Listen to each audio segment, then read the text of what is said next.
The Statement of Randolph Carter. A small short story by H.P. Lovecraft. I repeat to you, gentlemen, that your inquisition is fruitless. Detain me here forever if you will. Confine or execute me if you must have a victim to propitiate the illusion you call justice. But I can say no more than I have said already. Everything that I can remember, I have told with perfect candor.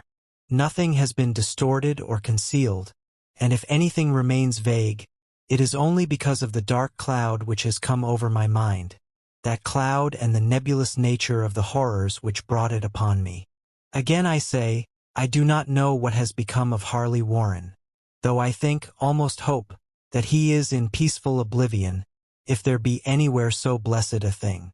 It is true that I have for 5 years been his closest friend, and a partial sharer of his terrible researches into the unknown. I will not deny, though my memory is uncertain and indistinct, that this witness of yours may have seen us together, as he says, on the Gainesville Pike, walking toward Big Cypress Swamp, at 11:30 on that awful night. That we bore electric lanterns, spades, and a curious coil of wire with attached instruments, I will even affirm. For these things all played a part in the single hideous scene which remains burned into my shaken recollection.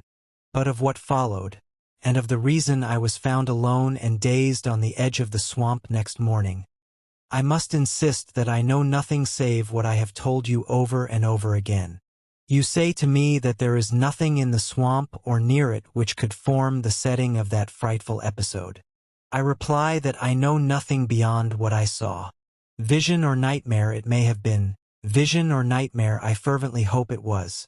Yet it is all that my mind retains of what took place in those shocking hours after we left the sight of men. And why Harley Warren did not return, he or his shade, or some nameless thing I cannot describe, alone can tell. As I have said before, the weird studies of Harley Warren were well known to me, and to some extent shared by me.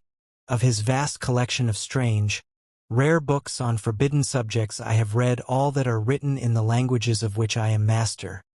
But these are few as compared with those in languages I cannot understand. Most, I believe, are in Arabic, and the fiend-inspired book which brought on the end, the book which he carried in his pocket out of the world, was written in characters whose like I never saw elsewhere. Warren would never tell me just what was in that book. As to the nature of our studies, must I say again that I no longer retain full comprehension? It seems to me rather merciful that I do not, for they were terrible studies, which I pursued more through reluctant fascination than through actual inclination.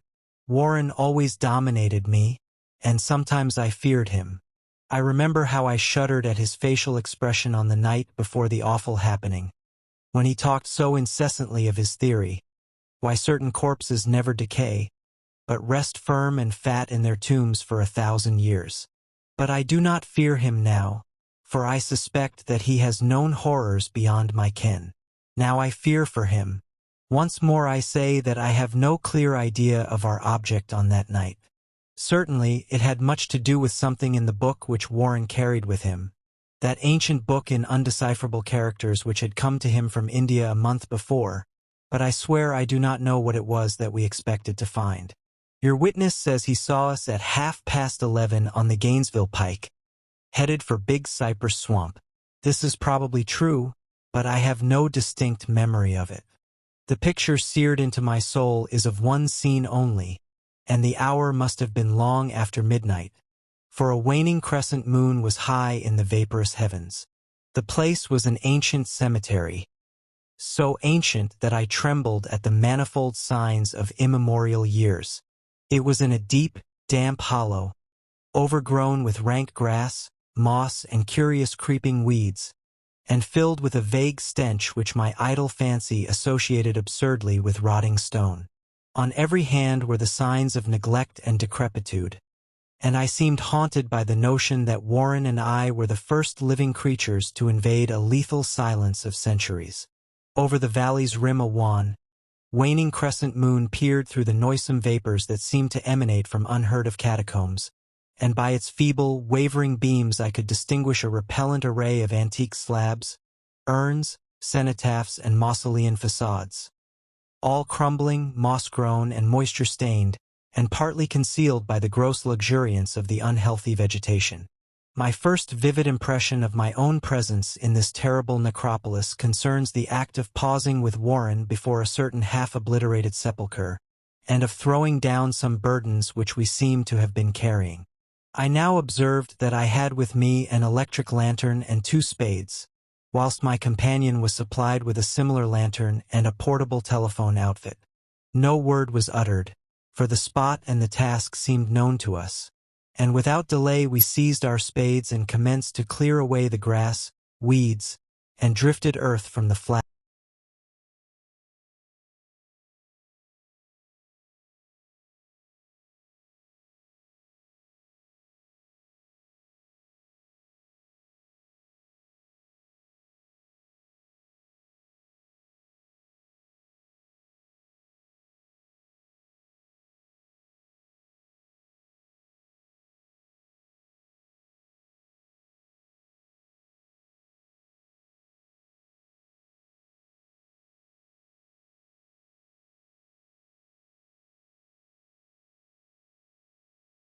The removal of the slab revealed a black aperture, from which rushed an effluence of miasmal gases so nauseous that we started back in horror.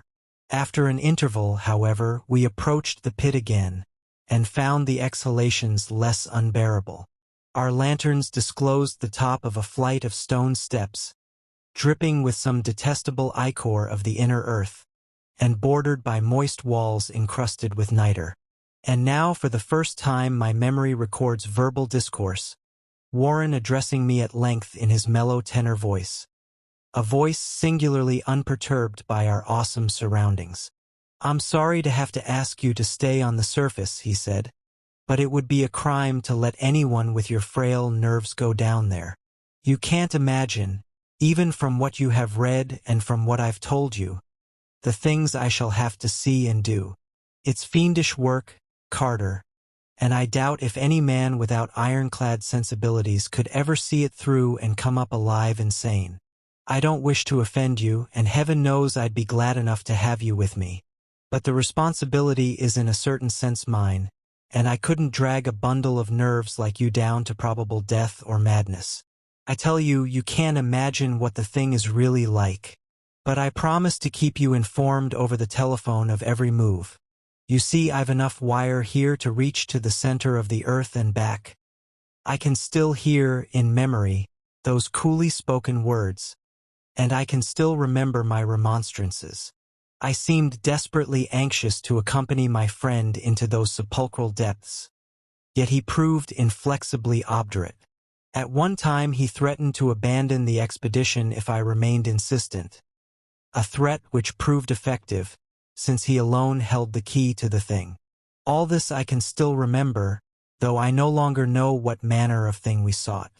After he had secured my reluctant acquiescence in his design, Warren picked up the reel of wire and adjusted the instruments. At his nod, I took one of the latter and seated myself upon an aged, discolored gravestone close by, the newly uncovered aperture. Then he shook my hand, shouldered the coil of wire, and disappeared within that indescribable ossuary. For a moment I kept sight of the glow of his lantern, and heard the rustle of the wire as he laid it down after him. But the glow soon disappeared abruptly, as if a turn in the stone staircase had been encountered, and the sound died away almost as quickly. I was alone, yet bound to the unknown depths by those magic strands whose insulated surface lay green beneath the struggling beams of that waning crescent moon. In the lone silence of that hoary and deserted city of the dead, my mind conceived the most ghastly fantasies and illusions, and the grotesque shrines and monoliths seemed to assume a hideous personality, a half-sentience. Amorphous shadows seemed to lurk in the darker recesses of the weed-choked hollow, and to flit as in some blasphemous ceremonial procession past the portals of the moldering tombs in the hillside. Shadows which could not have been cast by that pallid, peering crescent moon. I constantly consulted my watch by the light of my electric lantern, and listened with feverish anxiety at the receiver of the telephone. but for more than a quarter of an hour heard nothing. Then a faint clicking came from the instrument, and I called down to my friend in a tense voice. Apprehensive as I was nevertheless unprepared for the words which came up from that uncanny vault in accents more alarmed and quivering than any I had heard before from Harley Warren. He who had so calmly left me a little while previously, now called from below in a shaky whisper more portentous than the loudest shriek. God, if you could see what I am seeing. I could not answer. Speechless, I could only wait. Then came the frenzied tones again. Carter, it's terrible, monstrous, unbelievable. This time my voice did not fail me, and I poured into the transmitter a flood of excited questions. Terrified, I continued to repeat, Warren, what is it? What is it? Once more came the voice of my friend, still hoarse with fear, and now apparently tinged with despair. I can't tell you, Carter. It's too utterly beyond thought. I dare not tell you. No man could know it and live. Great God! I never dreamed of this. Stillness again, save for my now incoherent torrent of shuddering inquiry. Then the voice of Warren in a pitch of wilder consternation. Carter, for the love of God, put back the slab and get out of this if you can. Quick! Leave everything else and make for the outside. It's your only chance. Do as I say, and don't ask me to explain. I heard, yet was able only to repeat my frantic questions.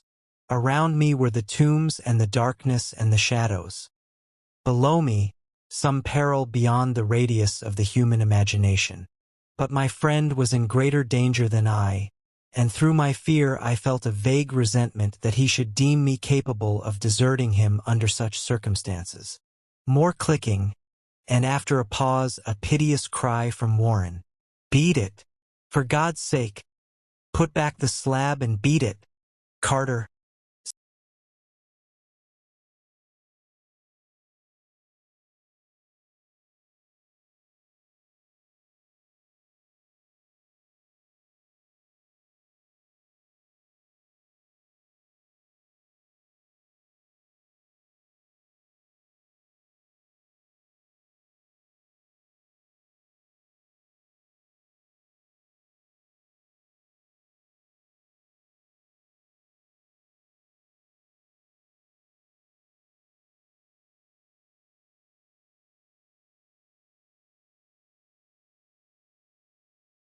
Quick! Before it's too late. I tried not to heed him, tried to break through the paralysis which held me, and to fulfill my vow to rush down to his aid. But his next whisper found me still held inert in the chains of stark horror. Carter, hurry! It's no use, you must go, better one than two, the slab. A pause, more clicking, then the faint voice of Warren. Nearly over now. Don't make it harder. Cover up those damned steps and run for your life. You're losing time. So long, Carter. Won't see you again. Here Warren's whisper swelled into a cry that gradually rose to a shriek fraught with all the horror of the ages. Curse these hellish things. Legions. My God! Beat it! Beat it! Beat it! After that was silence. I know not how many interminable eons I sat stupefied, whispering, muttering, calling, screaming into that telephone. Over and over again through those eons I whispered and muttered, called, shouted, and screamed, Warren! Warren! Answer me! Are you there? And then there came to me the crowning horror of all, the unbelievable, unthinkable, almost unmentionable thing. I have said that eons seemed to elapse after Warren shrieked forth his last despairing warning, and that only my own cries now broke the hideous silence. But after a while there was a further clicking in the receiver, and I strained my ears to listen. Again I called down, Warren, are you there? And in answer heard the thing which has brought this cloud over my mind. I do not try, gentlemen, to account for that thing, that voice, nor can I venture to describe it in detail, since the first words took away my consciousness and created a mental blank which reaches to the time of my awakening in the hospital. Shall I say that the voice was deep, hollow, gelatinous, remote, unearthly, inhuman, disembodied? What shall I say? It was the end of my experience, and is the end of my story. I heard it and knew no more. Heard it as I sat petrified in that unknown cemetery in the hollow, amidst the crumbling stones and the falling tombs, the rank vegetation and the miasmal vapors. Heard it well up from the innermost depths of that damnable open sepulchre as I watched amorphous, necrophagous shadows dance beneath an accursed waning moon. And this is what it said. "You fool! Warren is dead.